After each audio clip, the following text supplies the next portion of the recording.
Welcome back, everyone. Thanks for hanging around for game one. That was a really exciting set. You got to commentate, Tiki. Yeah, no, I thought it was really interesting.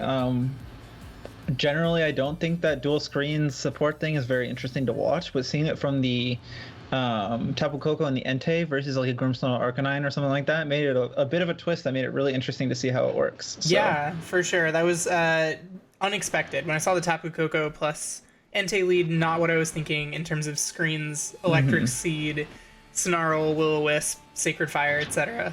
All the damage mitigation being really, really cool. It's one of those things where as the format goes on and begins to advance, we do start to see more of these defensive techniques start to take over. Everything isn't just hyper offense all the time, like the Thunk Core or, Zapdos Clefairy. I'm guilty of that one. So it is fun to see like some more defensive strategies start to take hold. Yeah, it looks like we have a bit of a lag on this video feed, and it is not currently running. Oh, okay. Give me 1 sec to go ahead and fix that. Yeah, in the meantime, I will say what teams we have here. From Scarlet, we have the Spectre, Garchomp, Nihilego, Celesteela, Rotom Heat, and Grimmsnarl, either very similar or the same team that they used to top cut the Texas Winter Major last week. And then from Coil side of the field, we have Coalossal, Dragapult, Urshifu, Kartana, Thundurus, and Clefairy.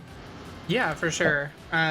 So seeing some fun Coalossal stuff, especially given the results of this last weekend. I don't think we're spoiling it for anyone that Wolf Glick managed to win Players Cup 2 using a really similar team that won Players Cup 1, with the Coalossal being that main mode. Yeah, I will say that a bit of an interesting thing on this side is that a lot of people's Coalossal answers tend to be like Landorus Therian, Assault Vest Landorus, and things like that. And this team is specifically built around the idea that you can't lead Landorus into Thundurus.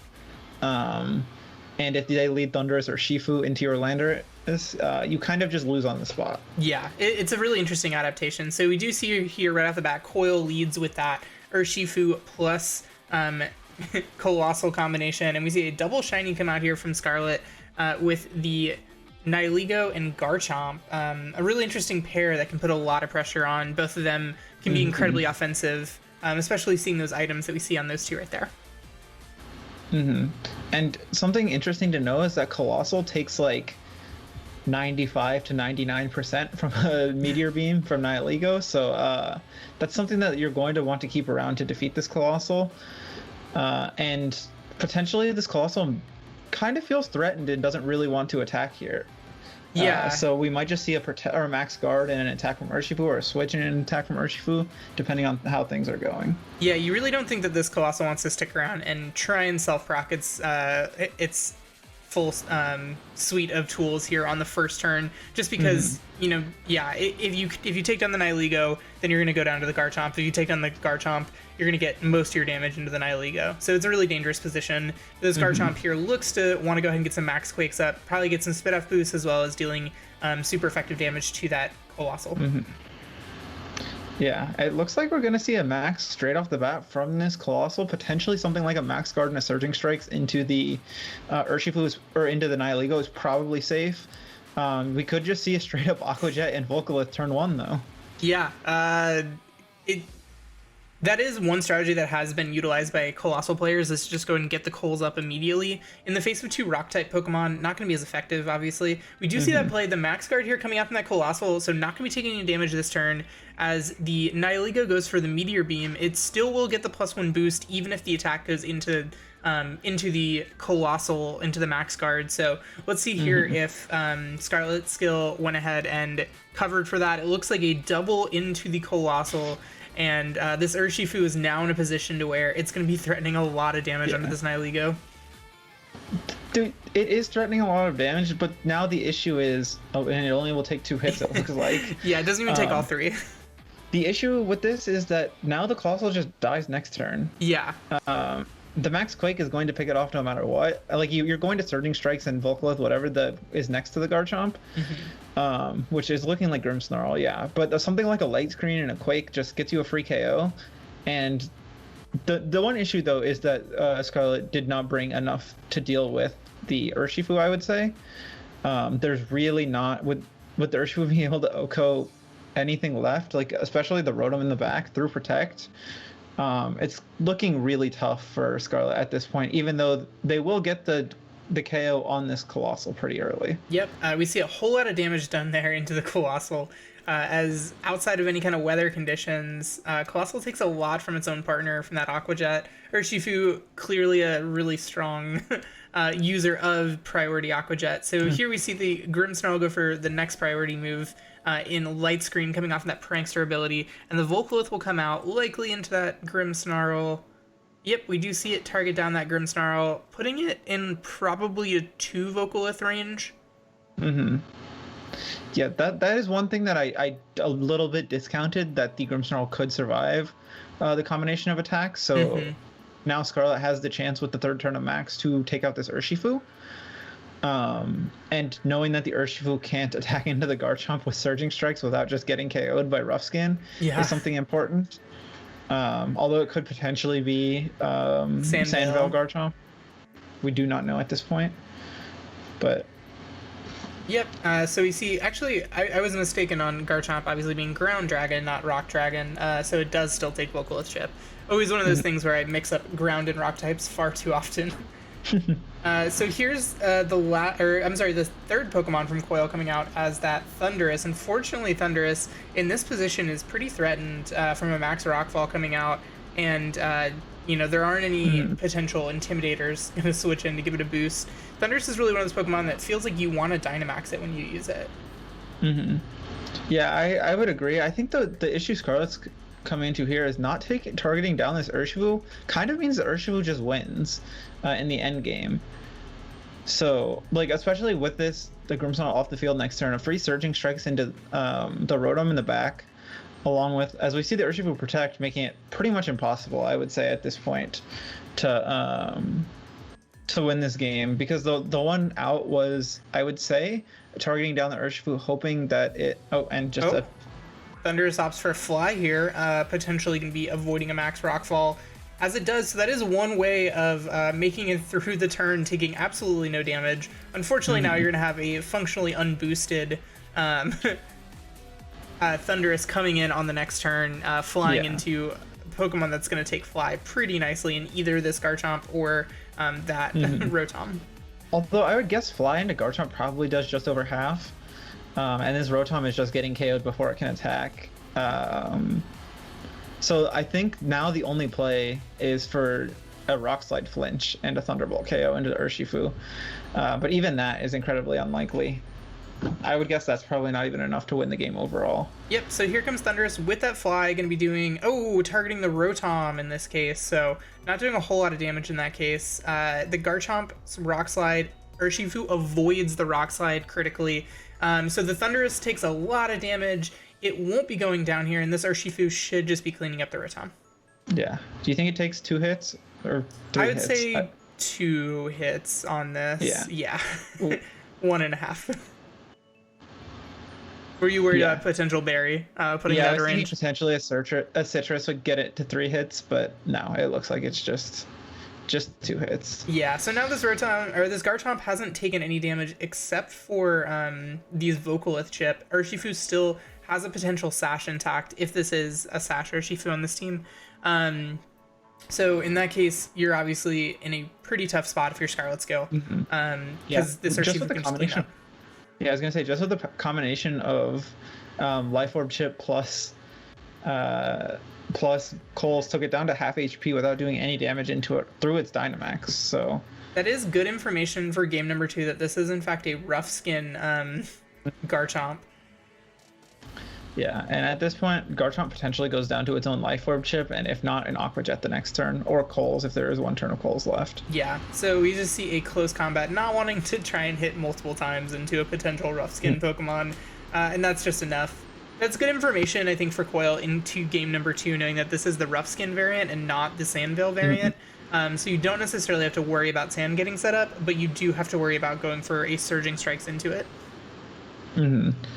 And it'll be interesting to see here what Scarlet chooses to do to adjust. I think potentially the Garchomp is the right call. You just have to know is that you have to take out the Urshifu. If you can find a combination of 2 attacks to take out the Urshifu on turn 1, then you're in an incredible position for the rest of the game, because Garchomp kind of beats everything else. Yeah, for sure. And it is something where this Nihilego has the potential to outspeed the Urshifu and get some damage down. You know that you're likely going to go down in exchange for that, but potentially breaking that sash and leaving the Garchomp to be in a position to clean it up sounds like a pretty nice option if you are Scarlet Skill. The only thing you have to be worried about is a potential for Aqua Jet Max Quake or Aqua Jet something else where basically calling the bluff on that, not attacking into the Coalossal. So yeah, I think like even if the Coalossal gets set up turn 1, it's not that bad of a problem as long as it doesn't get a turn 1 KO. So something like the Garchomp and the Spectre is what it's looking like, just doubling the Urshifu. The one tricky situation here is that if you protect the Urshifu and Volcalith into either like potentially the Spectre, and then the next turn you go as they double the Urshifu, the next turn you max guard the Coalossal as they double the Coalossal, it gets into a sticky situation, but I don't think we're going to see something like that. Yeah, it definitely gets much more difficult here. This is one of the pieces about this Coalossal team is it forces opponents to have to lead to try and counter it, and then if you have another mode that can counter the common counters to it, you're obviously in a very good position here. So let's see how the trainers adjusted. So we just see Dragapult Coalossal this time around, opting for slightly faster but non-priority proc, as well as the Spectrier and Garchomp again. Sorry, I don't know why I blinked on Garchomp's name. Yeah, and honestly, like this feels like one of the turns where it's let me just get the free Surf off this turn and go for the Surf and get the Coals off. I don't care about my Coalossal kind of living the rest of this. Let me just get my Surf off and get my Volcalith into the Spectre, get that KO, and then everything else can deal with Garchomp from there. I have Will-O-Wisp, I have Breaking Swipe, things like that. Yeah, for sure. It is one of those things where, if you are Scarlet Skill, you either have to try and ignore that Coalossal here on turn number 1 and go for something like damage onto, or, trying to take out that Dragapult, or you have to target down the Coalossal and leave yourself open to something like that Max Guard Will-O-Wisp, Max Guard Breaking Swipe, really any combination of the two. Yeah. And it's just looking like the straight up Surf and Volcalith is probably what we're going to be seeing. Oh, no. We do see the Max Guard as Max Guard Breaking Swipe, funnily enough. Yeah, interesting play there. The Breaking Swipe obviously not going to be connecting with Garchomp, so will not be dropping that attack by one stage. I'm sure exactly what Coil wanted, and the Snarl will come out, which I don't believe this is Sash on this Dragapult. We didn't see the item on the Urshifu, but most Urshifus on these types of teams are running Sash, so not really a whole lot done there as the two Protects and Max Guards traded. You're in a slightly better position if you're Scarlet, as you did not waste a turn of your Dynamax for a Protect. And now you're free to go for this Max Quake, knowing that you're gonna get this Coalossal. It will probably take out Spectre in the meantime, as the Sash was broken via the Breaking Swipe. But that's not a bad trade to take, because you're gonna have 3 turns of Dynamax versus 2. It is important to note that the Breaking Swipe isn't necessary to break the Sash, because Surf is going to break the Sash no matter what. Yeah, exactly. Good point. But at this point, a combination of Breaking Swipe, Will-O-Wisp, and whatnot is going to really mitigate the damage of this Garchomp. As long as this Coalossal targeted the Spectre, the Dragapult will stay on the field for at least one more turn. Yeah, with the Volcalith, you have to expect that it's probably going here into the Spectre. Yep, and we do see it go ahead and take out the Spectre, as likely this Garchomp's just going to be going for a Max Quake and taking out that Coalossal. Again, Coil making that trade, 1 turn Max Guard, 1 turn Volcalith, and I'll take the rest of the game with that residual damage. The one difference this time, though, is that Scarlet did not max turn 1, so now Scarlet still has 2 turns of max, potentially, versus the rest of Coil's team with the Coalossal already out of the way. It is important to know that extra max turn could be helpful with another Worm one to being able to get off into the Urshifu and things like that. I will say it's still very difficult, considering that the Urshifu in the back is going to be very threatening, especially with Will-O-Wisp potentially going onto this Garchomp next turn. Yeah, for sure. The damage mitigation that Coil now has on the field with this Dragapult is something that's got to be pretty scary. The thing that you mentioned with the key of Dynamaxing 1 turn later also means that Volcalith will be doing 1 more turn to a Dynamax amount of HP, as opposed to the full, undynamaxed HP there on the Garchomp. So really smart play in terms of trying to mitigate the total amount of passive damage. It's still going to be a lot, to be clear, especially once you start to stack things like Will-O-Wisp and everything else. Like, it's still going to be doing a lot of damage passively, but this will do a little bit less than it would have had it been a turn 1 Max Quake into the Max Guard. And I think one thing that I've been thinking about very recently is using Coalossal again, because I know I started using Coalossal a lot after Santi's Players Cup win. And if you just use the same 6, but you put Ally Switch on the Dragapult, you win so many games because people don't expect Ally Switch on a team they know. Like, generally you should... Oh, and there it is. Yep. People generally will be wary of Ally Switch, especially at high levels. But the issue is, if the team is published and the team doesn't have Ally Switch, then people let their guard down because those 6 don't have Ally Switch. Although now you can say, hey, I can put Ally Switch on it and make it kind of that extra surprise factor than it has initially. Although this, I guess, is a different 6 than Wolfie's team, but it does, the Ally Switch on the Dragapult is something that people really aren't as expecting, knowing that people started running a different set. Yeah, for sure. So here we see the double into what was the Dragapult slot, now the Urshifu, either calling that Ally Switch or just deciding, I want the Dragapult off the field. I want as little damage as done as possible. I know that you can't go for Surging Strikes without KOing yourself into the Garchomp. Yeah, and just to be clear for Santaco's in chat, I am not fully endorsing Ally Switch. I think Ally Switch Dragapult is okay. Any other Ally Switch user is not okay. Yeah. I will say I lost a game on, similar to what you were talking about, I lost a game recently where I saw a team that I recognized and I was like, oh, this Dragapult does not have Ally Switch. It wasn't Coalossal, it was the Cobalion team, and then turn 1, a combination of Ally Switch plus missed Will-O-Wisp, and I was like, well, that's the game. So for to answer my question is, I think Ally Switch, for the purpose of being able to absorb either normal type attacks or fighting type attacks, similar to Ally Switch Dusclops with Tyranitar, is okay in team building. My issue is more with people who just use Ally Switch for the sake of using Ally Switch. Another example of this was back in Series 2, I ran Ally Switch Rotom next to Dynamax Togekiss, and that was specifically for the Durant matchup, so I could Ally Switch Max Flare. Yeah, so we see the Breaking Swipe. The Reflect came out from the Grimmsnarl on this turn to go ahead and lower some of that damage output. Dragapult's not really there for the damage output, just going for that Breaking Swipe to drop the attack on that Garchomp by 1 stage. And now here Kartana is in a position to go ahead and take this KO onto the Grimmsnarl. Oh, it doesn't. The Smart Strike, notably not being enough, but Coalossal's Vocal Chip will take out this Grimmsnarl, forcing in the 4th Pokemon. So yeah, I kind of missed what happened that last turn because I was ranting about Ally Switch, but does Coil only have the Kartana and just the Kartana left? I believe at this point it should just be the Kartana, as it was Coalossal. No, actually there should be... Nope. Yeah, nope. Coalossal, Dragapult, Urshifu, and now this Kartana, which I believe is at -1 from a Max Warmond on the last turn. Okay. Time to just guillotine the Celesteela and win this game. Yeah. So also that Garchomp right now is at -1 and does not have the ability to switch out as the Spectre went down and the Grimmsnarl has also gone down. So we actually see just go ahead and cancel the battle here with Scarlet Skill winning, Coil deciding not gonna go ahead and risk this here in either revealing information or potentially not having that guillotine play. That is one of those things where, guillotine, yeah, it's a really nice move to have. I will give my quick PSA on guillotine. If you have a Kartana and it's Assault Vest and you don't plan on maxing it most of the time, like on this team where you were either going to be maxing the Thundurus or the Coalossal 99% of the time, run guillotine over Aerial Ace.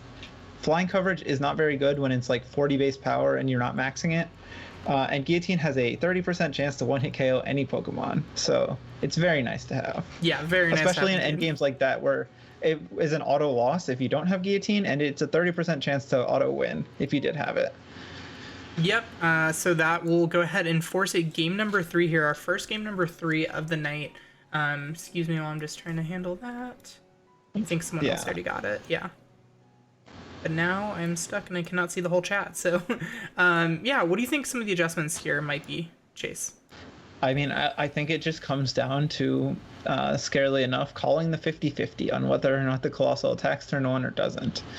I think a generally safe play is to lead Spectre and just Shadow Ball the Dragapult, and Quake the Coalossal, because it covers the attack and it covers the not attacking.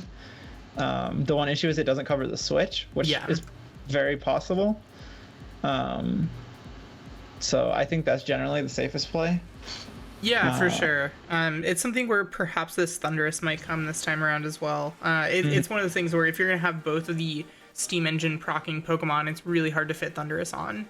That Kartana feels like it just covers more opportunities, especially being something like a Dragon Resist. I just want to say our chat has the most toxic idea of all time. Guillotine being a spread move with a 15% chance to hit either Pokemon. No. Gravity plus that? No, thank you. Well, Gravity does not work with one-hit KO moves. Okay, fun good. fact. Good, I'm glad. They at least got that right. I will say, imagine how often, or think about how often you have Moltres and you click Fiery Wrath and get a flinch. That's pretty much how often Guillotine would hit either Pokemon. Oh gosh, yeah, that sounds terrible. It's like a 37% chance to get a KO, or something like that. So here we are in the opening position that we mentioned last time around, where it really comes down to what is Coil going to do here. Obviously being in the driver's seat of getting to try and force some kind of an attack. We do see the Dynamax come out here from Scarlet Scale. Obviously that would move first for anything other than a Dynamax Dragapult coming from Coil's side. And I don't really think when you have Coalossal, you're planning on Dynamaxing that Dragapult. It would have been funny to see like Max Wormwind KO the Garchomp though. Yeah, and not have to take any rough skin chip from it as well. All right, so here we do see that Dynamax turn number 1 coming out again from Coil. In the last 2 games, Coil has max guarded on the first turn. Do you think that they max guarded here again? No. I think we just see the straight up Surf Volcalith turn 1. Yeah, Surf Volcalith, take out that Spectrier. And it looks like in this case, Scarlet Skull went ahead and called that and Dynamax themselves here. So we see Dragapult go for the ally switch. This honestly isn't even that bad of a turn, I would say. The Shadow Ball does go into that Coalossal, going to get some good chip into that, and the Max Quake will come out into what is, I'm guessing, that Dragapult. Yeah, I think... Oh, and that KOs, right? It does KO, but importantly, it does give you a free switch into your Urshifu as well. Which forces some mind games. I will say, I guess technically the optimal play is to Shadow Ball the Dragapult and Max Quake the Dragapult, but this isn't even really that bad of a position, because you traded one of their self procs for like your Sash Pokemon, but you still have your max at full HP and the chance to Quake into the Coalossal next turn. Yeah, for sure, but you do now have to play the game of, will this Coalossal go ahead and Max Quake? I guess it really depends on what the partner is going to be. I mean, I assume Urshifu's coming in here, and if that is the case, like, I think you just Quake the Coalossal, and you Light Screen. It covers it. I mean, you can even Quake the Urshifu in Light Screen. That's like a really safe play, because if you get Max Quake boosts, the Coalossal can't do any damage. Yeah, for sure. Max Quake stacking next to a Light Screen, even with that Weakness Policy proc, it's going to basically bring it down to neutral damage. But yeah, you do have to account here for, will this Coalossal go ahead and max guard on this turn? I think, I mean, it's very obvious that it should. Also, I think that was a pretty poor ally switch turn 1. Maybe Coil did not know that the Dragapult went down to the Max Quake. Potentially it was a roll in Coil's favor that we don't know about, which would make it a little bit different, as we see Scarlet calling the Max Guard with the Light Screen and Max Quake into the Urshifu, it looks like. Yep, and now Max Quake will go ahead and come into this Urshifu. Gonna be dealing a good chunk of damage. Not quite bringing it in Sash range, but now this Urshifu is in a position to where next turn it could still go for that self proc. My question is, does... Oh, it's going down to Rough Skin now. It's that a critical hit is important, though. Yeah. Because it potentially puts it in range of a Max Overgrowth if the Coalossal has it. Although I'm pretty sure this Coalossal is Quake on this team.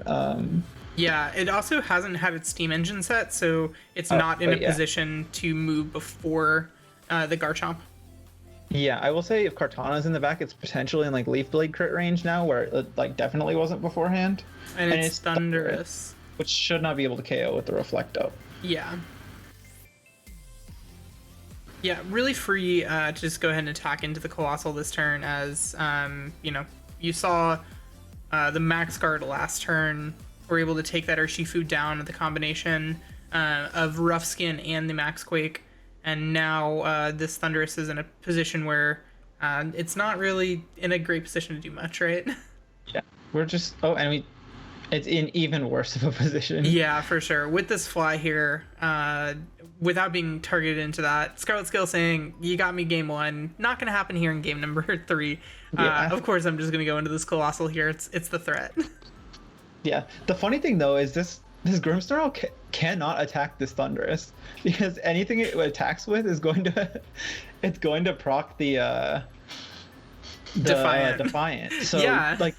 Your optimal play is to protect with Garchomp and then fake tears your own Garchomp. Or like double light screen or double reflect. Yeah, just continue to use moves that fail. The interesting thing here is that this Garchomp is currently in range of probably one more turn of Volcolith, really any damage or Life Orb into Volcolith. So yeah, it's kind of in a little bit of a rough position. Yeah, I think you like don't want a Spirit Break here just because your Nihilego wins in the back as long as the Thunderous does not get the boost. Because then you can just Power Gem and Spirit Break the next turn. Mm-hmm. Yeah. So Grimmsnarl just goes for the double reflect. Yeah, interestingly enough, this I was gonna say it moved before that, but obviously Prankster. So the fly targeting down that Grimmsnarl as Volcolith comes out, and it's just enough to go ahead and KO this Garchomp. Interestingly, it might have been better knowing that you're going down to that to not protect and try and bait in a Rough Skin hit for an additional chip onto the Thunderous if it happened to target. Yeah, I don't think it particularly matters because this Thunderous is in either Meteor Beam or Power Gem range, depending on how fancy you want to be. Yeah. And I don't think that the Nihilego is in the range of 2 superpowers or 2 wild charges. Yeah. We see here again the Reflect going up, not wanting to take it. So it does look like that does just over 50%, but with that -1 attack, it's going to need a crit on this next turn in order to potentially clean up here. As one Power Gem is just enough to take it out. Yeah. Yeah, no, that was an incredible display from Scarlet showing this is reading how Coil played game 1, turn 1, and kind of adjusting from there and saying, okay, I know what type of player they are now, or I know what they're planning on doing for games 2 and 3, and being able to adjust that way. I think that was pretty incredible playing, even from both players, because they had to continuously decide which 50-50 are we going to go for this turn. And Scarlet just came out on top in game 3.